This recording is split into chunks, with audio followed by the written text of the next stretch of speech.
Ever have that feeling? You're surrounded by apps, tools, and gadgets, all promising to make you more productive, but somehow you feel like you're getting less done.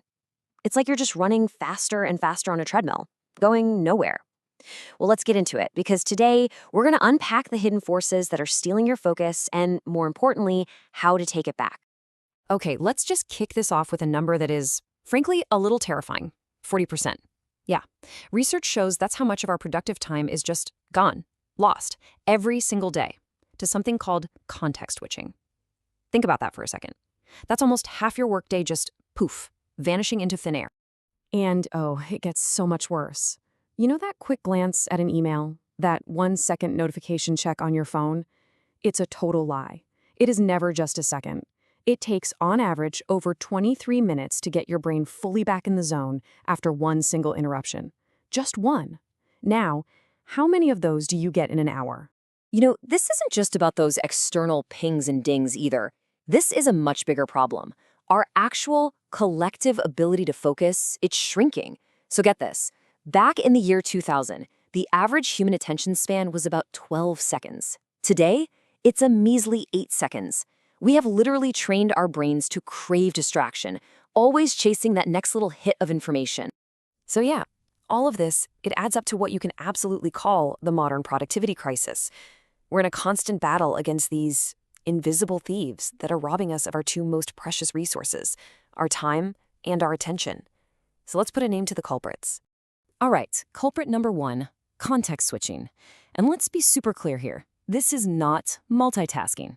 The whole idea that you can do two complex things at once, yeah, neuroscience says that's basically a myth. What's really happening is your brain is just frantically switching back and forth, toggling, pausing, reloading, pausing, reloading. It's exhausting, and it is incredibly inefficient. And all that switching, it leaves behind this nasty side effect. A researcher named Sophie Loyroy gave it the perfect name, attention residue. I love that. It's like a cognitive hangover.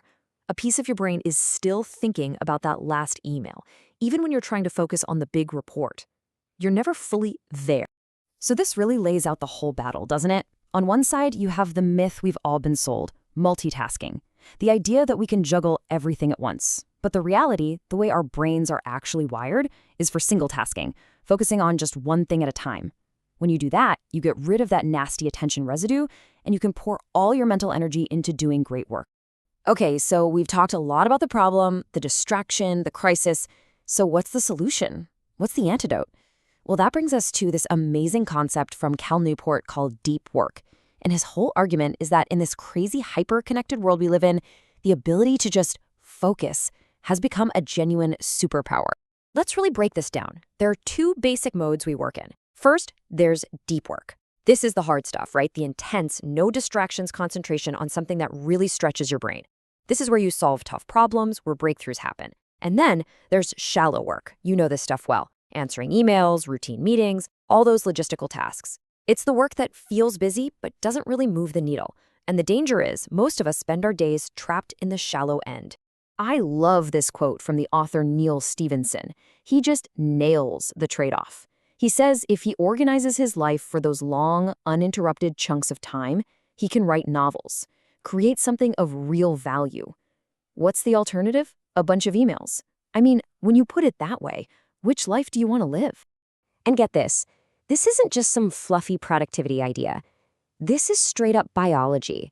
When you do deep work, you are physically changing your brain. That intense focus makes a specific neural pathway fire over and over, and your brain responds by wrapping that pathway in something called myelin. It's like adding insulation to a wire. It makes the signal faster, stronger, and clearer.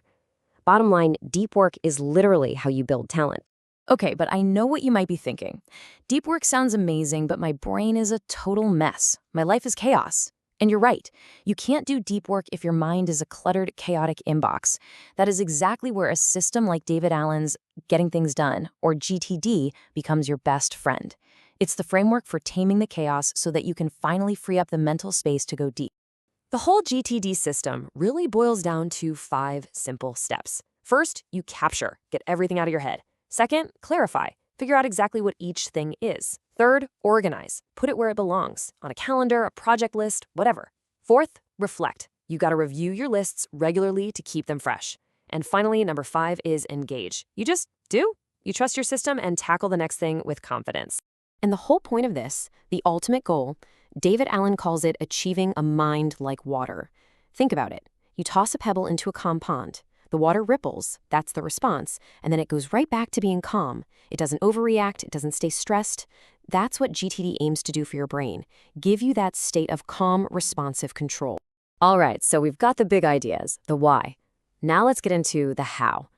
Let's talk about the practical, daily tactics you can start using like tomorrow to bring all this into your life and really start taming your day.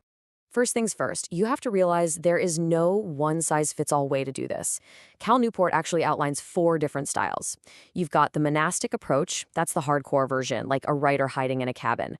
There's bimodal, where you split your time into big chunks, like deep work for a few days, then shallow work for a day.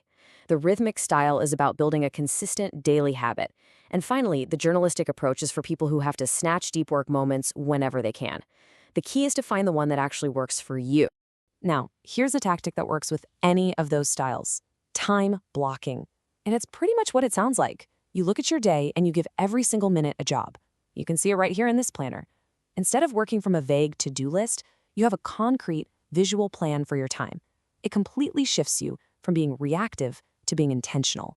Okay, 2 more super powerful, game-changing tactics. First is task batching. This one is so simple but so brilliant. You just group all your similar shallow tasks together, so instead of checking email 50 times a day, you do it once in one focused block.